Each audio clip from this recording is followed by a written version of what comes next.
दोस्तों, भारतीय इतिहास में कुछ ऐसे पराक्रमी राजा हुए हैं जिन्होंने अपनी प्रजा की खुशहाली के लिए जान तक दे दी थी। परंतु वहीं कुछ ऐसे राजा रानी भी हुए हैं जिन्होंने पराक्रमी होने के बाद भी अपनी सारी जिंदगी आयाशी में गुजार दी। दोस्तों, वीडियो को एंड तक जरूर देखना। आज हम 7 ऐसे आयाश राजाओं और रानियों के बारे में बताएंगे जो शायद ही पहले आपने कभी उनके बारे में सुना होगा। नंबर 1, पहला नाम पटियाला के राजा भूपिंदर सिंह का है। उन्हें खूबसूरत लड़कियों के साथ वक्त बिताना बहुत पसंद था। वह वासना के इतने पुजारी थे कि खूबसूरत लड़कियां उनकी कमजोरी थी। 38 साल तक पटियाला पर राज करने वाले भूपिंदर सिंह की 5 पत्नियां थी और माना जाता है कि 350 से ज्यादा उन्होंने रखेले रखी थी। कुल मिलाकर महाराजा भूपिंदर के 88 बच्चे थे। महाराजा की आयाशी का पता इस बात से भी चलता है कि वह अपनी रखेलों को फ्रांसीसी ब्यूटिशियन, भारतीय प्लास्टिक सर्जन, सोनार और फैशन डिजाइनरों के साथ मिलकर अपनी पसंद के हिसाब से तैयार करवाते थे। गर्मियों के दिनों राजा अपने स्विमिंग पूल में नंगन महिलाओं के साथ आयाशी करते थे। इन पार्टियों में नंगी महिलाओं के सीने पर शराब डाली जाती थी और फिर उसके बाद सामूहिक संबंध भी बनाए जाते थे। दोस्तों, आजादी के बाद हमारे देश के पहले राष्ट्रपति राजेंद्र प्रसाद जिस चांदी की बग्गी पर बैठकर राष्ट्रपति भवन गए थे, वो बग्गी महाराजा भूपेंद्र की ही थी। नंबर 2, अपने प्यार और आशिकी के लिए ताजमहल बनाने वाले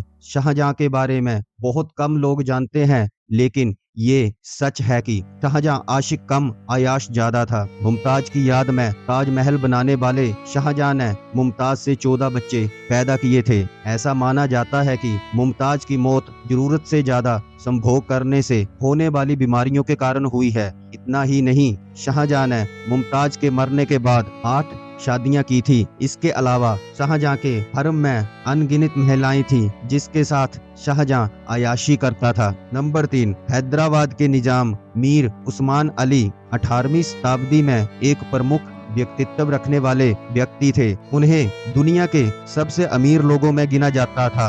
वह इतने अमीर थे कि वह 185 कैरेट के हीरे का उपयोग अपने टेबल पर पेपरवेट के रूप में करते थे। यह हीरा शतुरमुर्ग के अंडे जितना था और दुनिया का 5वां सबसे बड़ा हीरा था। निजाम की बहुत सी कहानियां प्रसिद्ध हैं, लेकिन सबसे प्रसिद्ध यह है कि 22 साल की उम्र में अजमोशिया बेगम से पहली शादी की।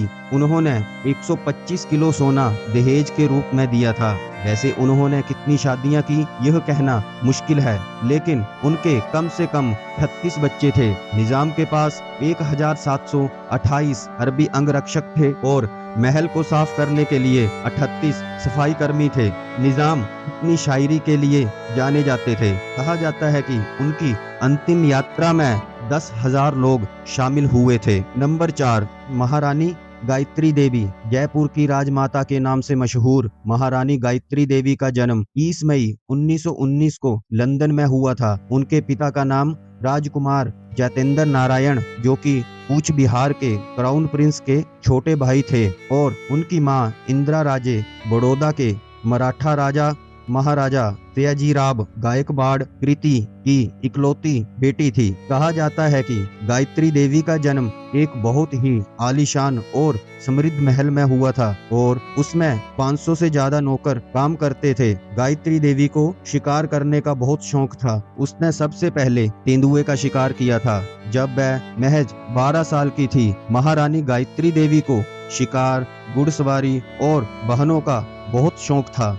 उनके पास कई लग्जरी कारें थी। इसके साथ ही महारानी के पास एक अपना विमान भी था। 1940 में गायत्री देवी ने मान सिंह द्वितीय बहादुर से शादी की, जिसके बाद वह जयपुर की तीसरी महारानी बनी। लेकिन रानी अपने पति और बच्चों की मृत्यु के बाद कभी उभर नहीं पाई। नंबर 5, इंदिरा देवी, जिनका जन्म एक शाही परिवार में हुआ था जिसने कई उथल पुथल का अनुभव किया। पहले इंदिरा का विवाह ग्वालियर के महाराजा माधवराव सिंधिया के साथ तय हुआ था, लेकिन उन्हें कूच बिहार के महाराजा के छोटे भाई से इस कदर प्यार हुआ कि उन्होंने ग्वालियर के महाराजा माधवराव से रिश्ता तोड़ दिया। जितेंद्र और इंदिरा की शादी लंदन में हुई थी और फिर उन्होंने यूरोप के कई अलग अलग ट्रिप बनाए। इंदिरा को जूते इतने पसंद थे कि एक बार उन्होंने अपने सबसे फेवरेट जूता बनाने वाले को 100 जोड़ी जूता बनाने का ऑर्डर दिया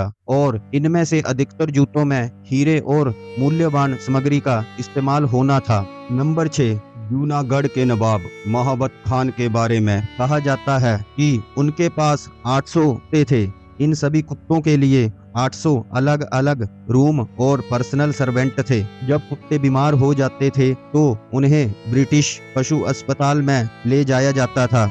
यदि कोई कुत्ता मर जाता था तो उसके लिए एक दिन का शोक मनाया जाता था। जब उन्होंने कुत्तों की शादी की थी तो उन्हें 20 लाख रुपए खर्चा आया था और दोस्तों उस दिन भी राजकीय अवकाश घोषित किया गया था। नंबर 7, भरतपुर के महाराजा किशन सिंह अपने अजीबोगरीब शौक के लिए जाने जाते थे। उनकी एक नहीं, दो नहीं बल्कि 40 रानियां थी। दीवान जर्मन दास ने महाराजा किशन सिंह के जीवन से जुड़े कई राज्यों से पर्दा उठाया है। अगर आप सुनोगे तो हैरान हो जाओगे। किशन सिंह को तैराकी का बहुत शौक था और उन्होंने इस शौक को पूरा करने के लिए एक गुलाबी संगमरमर की झील बनवाई जिसमें महिलाएं निवस्त्र होकर उनके स्वागत के लिए सीढ़ियों पर मोमबत्ती हाथों में लेकर नृत्य करती थी और जिस रानी की मोमबत्ती ज्यादा देर तक जलती थी उसी के साथ महाराजा किशन सिंह रात गुजारते थे।